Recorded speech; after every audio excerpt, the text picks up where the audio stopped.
வைத்த அழகினை எடுத்தேன், ஆசைக்குள் வைத்து உனக்கென கொடுத்தேன். இதமாகத்தான் பதமாகத்தான் என்னை தீண்டு தாகம் தணியும்.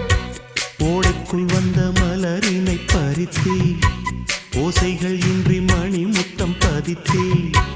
பழச்சாரையும் இளநீரையும் பரிமாற வேண்டும் தினமும். அந்திப்பகல் வந்ததொரு இன்ப மயக்கம், அஞ்சு விரல் பட்ட இடம் மெல்லச் சிலிர்க்கும். எங்கெங்கே தொட்டாலும் அம்மம்மா உற்சாகம் அங்கங்கே உண்டாகும். வா கன்னத்தில் கன்னம் வைக்க ஒத்துக்கு